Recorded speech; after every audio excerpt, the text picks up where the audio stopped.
0 and liftoff.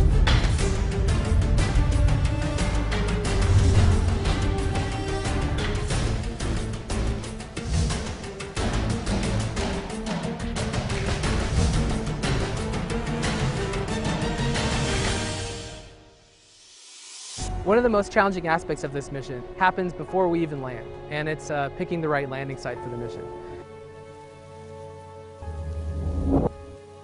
We want to study the habitability of Mars. We want to really figure out if it was ever capable of supporting life. And the way we do that is to really follow the evidence of water on Mars.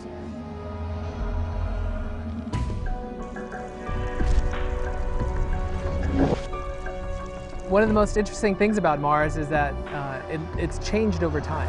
What we see on Mars today is very different from what occurred in the distant past. And water is the real interesting thing that we're looking for, the history of water, how it's changed over time.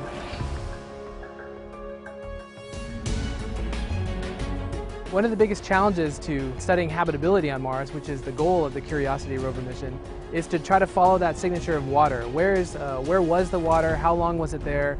And where do we go to look for evidence of it? If we were somewhere like this, where there's a pretty obvious geologic record of water flowing, carrying material down, that would be a home run. But the real challenge is finding that one spot on Mars to send this great rover mission to.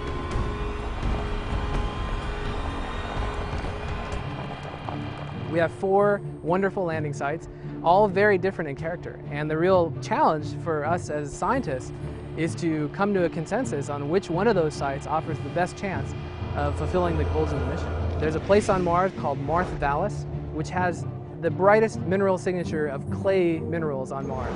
And these clay minerals are known to form in the presence of water and neutral pH water, not acidic, not too basic, just the kind of water that would be friendly to life. Then you have terrestrial geologists who say that the rock record should be the thing that we follow, the landforms that look like they were carved by rivers or floods. So you have sites like Holden Crater, which is a big impact crater many miles across with a river coming into it, perhaps forming a lake multiple times and flooding the crater, leaving a geologic record that we can study with Curiosity. Just upstream a little bit from Holden Crater, there's a place called Eberswald Crater. That same river system in Eberswald has left evidence of a delta.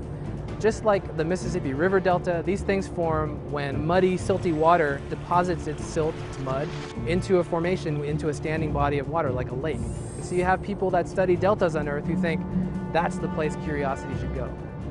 The final site is the best place on Mars if you want to just study layered materials. So why do we like layered materials? Because just like this outcrop behind me, they give a record of time, of how things change over time. By studying different layers, you can rebuild the geologic history of Mars. So there's a place called Gale Crater, which has a 3-mile stack of layered rocks.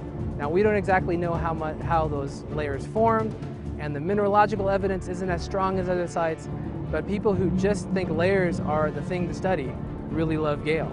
So you have these 4 different sites and these 4 different groups and very passionate arguments back and forth to try to really narrow in on what is the one site to send the Curiosity rover.